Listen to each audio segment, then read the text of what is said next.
Hello दोस्तों, स्वागत है आपका अपने यूट्यूब चैनल राही क्लासेस पे। तो कैसे हैं आप सब लोग? आशा करते हैं आप सब लोग बहुत अच्छे होंगे। तो कैसे चल रही है आप लोगों की पढ़ाई?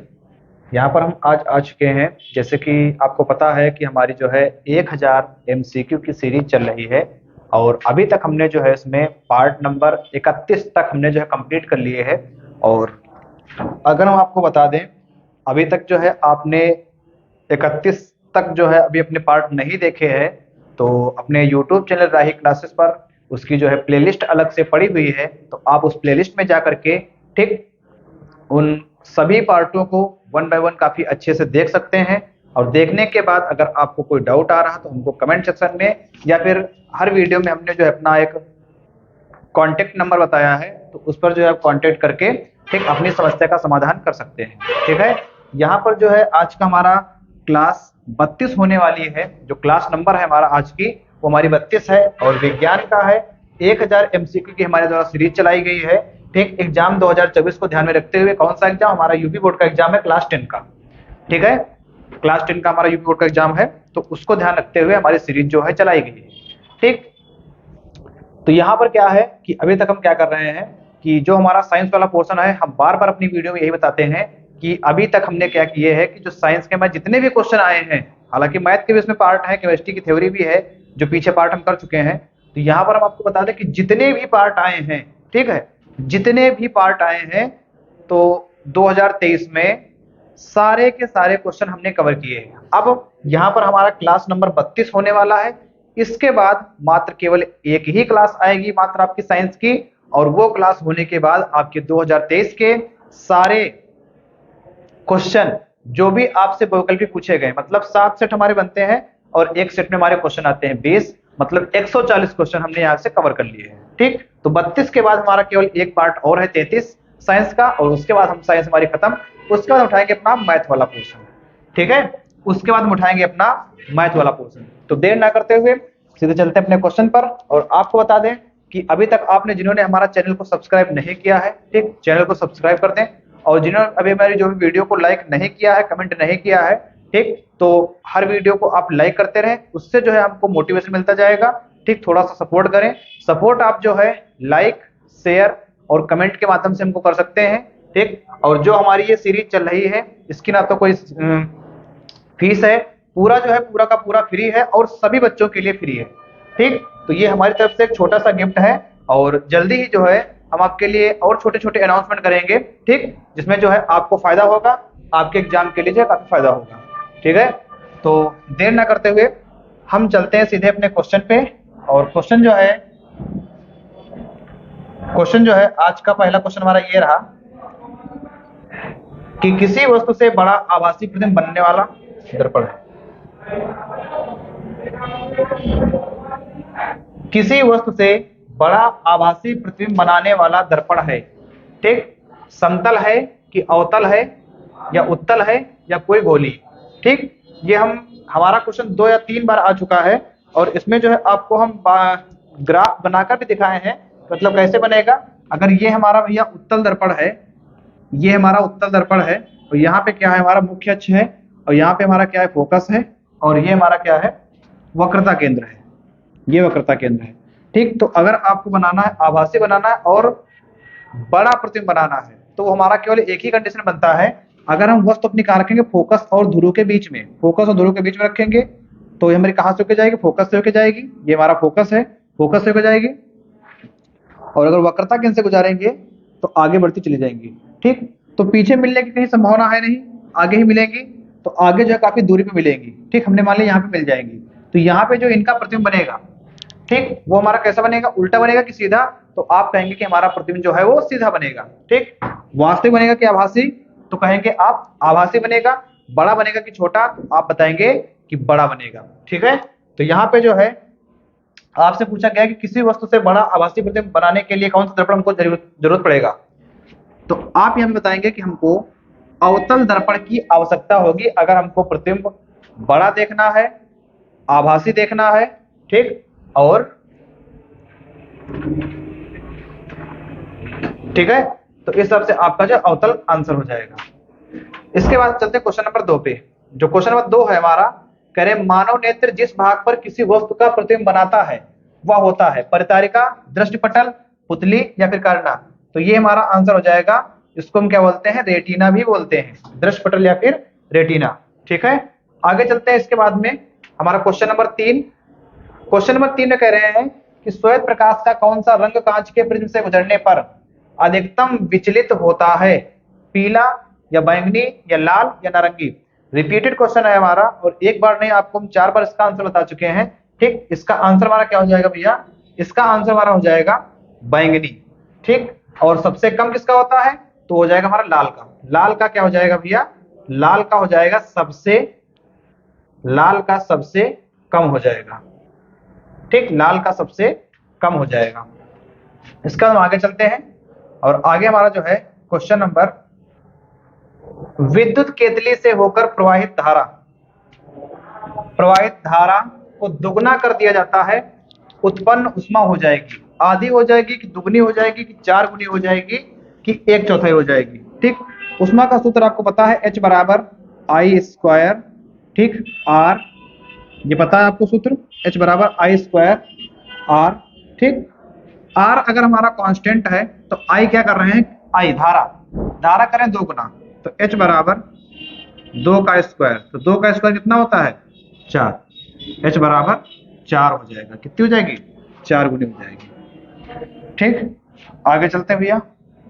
आगे क्वेश्चन नंबर 5 है हमारा कि एक विद्युत चुंबक का क्रोड बनाने के लिए सबसे अधिक उपयुक्त पदार्थ कौन सा है? पीतल है, मुलायम लोहा है, एल्यूमिनियम है या फिर स्टील? तो आप यहाँ पे अपना आंसर देंगे भैया कि मुलायम लोहा हमारा जो है करेक्ट आंसर हो जाएगा। ठीक है, फिर इसका चलते हैं। कह रहे हैं कि चुंबकीय क्षेत्र की तीव्रता का मात्रक क्या होता है?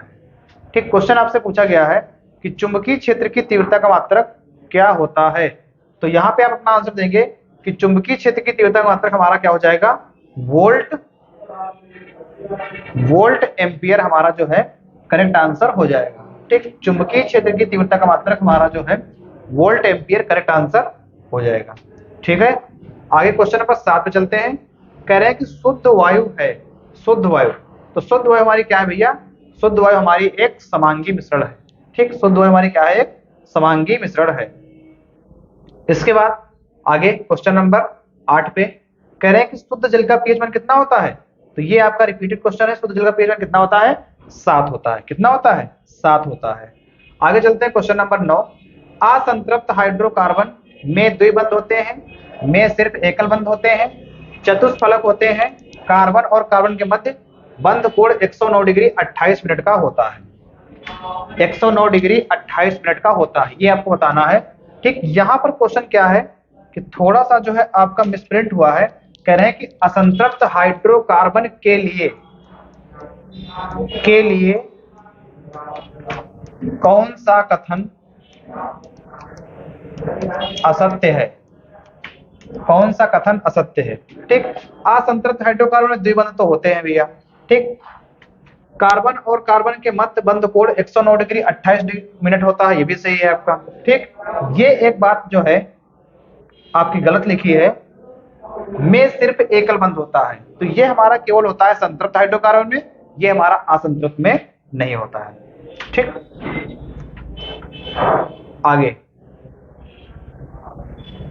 आगे हमारा क्वेश्चन ये है कि कॉलम ए में दिए गए पदार्थों का सुमेलन कॉलम बी में दिए गए पदार्थों के अनुप्रयोगों से कीजिए। देखिए, प्लास्टर ऑफ पेरिस का सूत्र क्या होता है? CaSO4 इंटू हाफ H2O, ये होता है plaster of Paris. Caustic soda का हमारा सूत्र है NaOH, इसको हम दाहक सोडा भी कहते हैं। सोडियम कार्बोनेट का सूत्र है Na2CO3, और इसको ब्लीचिंग पाउडर को कहते हैं CaOCl2। ठीक, तो अगर हम मैचिंग की बात करेंगे तो प्लास्टर ऑफ पेरिस किससे बनाएंगे? मूर्ति के निर्माण में, मतलब ए का हमारा 2 से मिलेगा, ए का 2 है। कास्टिक सोडा साबुन के निर्माण में बी का 1 है। सोडियम बाइकार्बोनेट प्रति अम्ल के रूप में, ठीक, सी का 4 है। और ब्लीचिंग पाउडर कीटाणुनाशक के रूप में, ठीक, ये आपका क्या है? डी का 3rd है। डी का 3rd हो जाएगा आपका। ठीक है, तो ये आप क्या ऐसे मैचिंग करेंगे, आपके जो ऑप्शन हो उनको देख लेना आराम से। ठीक, कह रहे हैं कि किस हार्मोन के द्वारा किस हार्मोन के द्वारा बिना निषेचन के ही बीज रहित फल प्राप्त किए जा सकते हैं? तो यहाँ पे आप अपना आंसर देंगे कि ऑक्सिन के द्वारा। किसके द्वारा भैया? ऑक्सिन के द्वारा। आगे कह रहे हैं कि मेंडल प्रसिद्ध हैं, किसके लिए प्रसिद्ध हैं? तो आप बताएंगे आनुवंशिकता के लिए, आनुवंशिकता के क्षेत्र में मेंडल जो है प्रसिद्ध है। ठीक, आगे क्वेश्चन नंबर हमारा है 13। कह रहे हैं कि शुक्राणुओं का निर्माण होता है, कहाँ होता है? शुक्रवाहिकाओं में, अंडाशय में, या वृषण में, या यकृत में। तो आप जो है अपना आंसर देंगे कि कहाँ पे होता है भैया? इसका आंसर आएगा वृषण में। किसमें आ जाएगा? वृषण में। आगे चले क्वेश्चन नंबर 14। कह रहे हैं कि कूपिका वायु कोष्ठिका पाई जाती है, कूपिका या वायु कोष्ठिका पाई जाती है, कहाँ पाई जाती है भैया? ये आपका आंसर आएगा फेफड़ों में पाई जाती है। कहाँ पाई जाती है? फेफड़ों में। ठीक, आगे क्वेश्चन नंबर 15। कह रहे पौधों में जल के परिवहन हेतु होता है, फ्लोएम होता है, रंध्र होता है, पित्त होता है, या जाइलम होता है। ठीक, पौधों में जल के परिवहन हेतु होता है, तो क्या होता है? जाइलम हमारा जो है करेक्ट आंसर हो जाएगा। ठीक, जाइलम हमारा जो है करेक्ट आंसर हो जाएगा। इसके बाद क्वेश्चन नंबर 16, और 16 में आपसे कह रहे हैं कि एक स्वस्थ व्यक्ति में सामान्य रक्तदाब, एक स्वस्थ व्यक्ति में सामान्य रक्तदाब होता है, कितना होता है? तो यहाँ पे आपका रिपीटेड क्वेश्चन आया है, आप इसका जवाब देंगे कि 80 से 120 या 120 से 80। ठीक, ये आपका बी जो है ऑप्शन करेक्ट हो जाएगा। इसके बाद चलते क्वेश्चन नंबर 17। 17 में कह रहे हैं भैया कि निम्नलिखित में से कौन भारत के जल पुरुष, इंपॉर्टेंट क्वेश्चन है आपका, भारत के जल पुरुष के नाम से जाने जाते हैं। तो यहाँ पे आप अपना आंसर देंगे कि राजेंद्र सिंह जो है भारत के जल पुरुष के नाम से जाने जाते हैं। ठीक है, आगे कह रहे हैं कि निम्नलिखित में से कौन सा किरण आरेख सही है? निम्नलिखित में से कौन सा किरण आरेख सही है? ठीक, तो पहली बात तो यहाँ पर हम देखेंगे कि अवतल दर्पण है, और अवतल दर्पण में क्या होता है कि अगर कोई किरण हमारी मुख्य अक्ष के समांतर जा रही है, ठीक, तो वह जो है फोकस से होकर जाएगी। और एक हमारे पास ये जो है छठी कंडीशन दी गई है भैया, ये छठी कंडीशन है, जब देखो मुख्य अक्ष के समांतर जा रही है तो यहाँ पर क्या होगा? पीछे केवल हमारी आभास होगी कि आ रही, लेकिन वास्तविक रूप से अपनी उधर जाएगी, और यहाँ पर हमारा क्या बनेगा? प्रतिबिंब बनेगा। जो हमने आज की क्लास का बिल्कुल पहला क्वेश्चन करवाया है वही का चित्र बना रखा है, तो इसलिए हमारा सी वाला जो है करेक्ट आंसर हो जाएगा। ये हमारा जो है किरण आरेख सही बना है, और ना तो हमारा ये सही बना है, ना ही ये सही बना, ना ही ये सही बना है। ठीक, आगे कह रहे हैं कि एल्कीन है, एल्कीन क्या है? C3H6 है, C2H2 है, C3H8 है, C4H10 है। ठीक, एल्कीन, एल्कीन हमारा क्या है? C3H6 है। क्या भैया? C3H6 है। अगर एल्कीन के हम सामान्य सूत्र की बात करेंगे तो सामान्य सूत्र हमारा क्या हो जाएगा? CnH2n, CnH2n।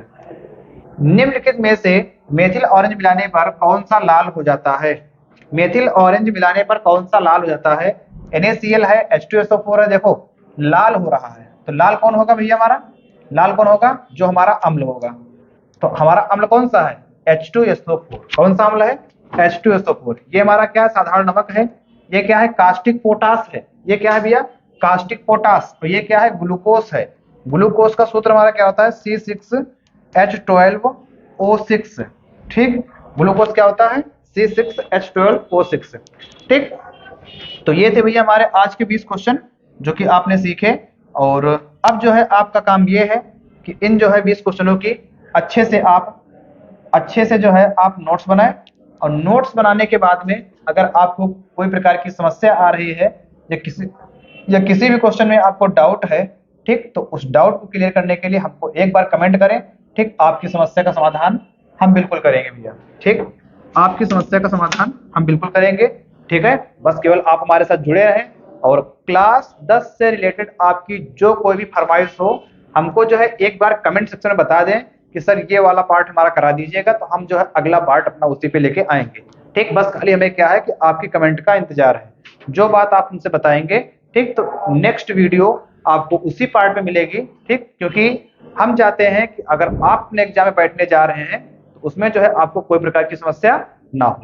ठीक है, तो ठीक है फिर इसके बाद हमारा जो है एक लास्ट पार्ट और होगा साइंस का, और फिर अपना उसके बाद हम जाएंगे मैथ के पोर्शन से, फिर अपना जो हम जाएंगे मैथ के पोर्शन से, और मिलेंगे आपको नए सेशन में। तब तक थैंक यू, धन्यवाद।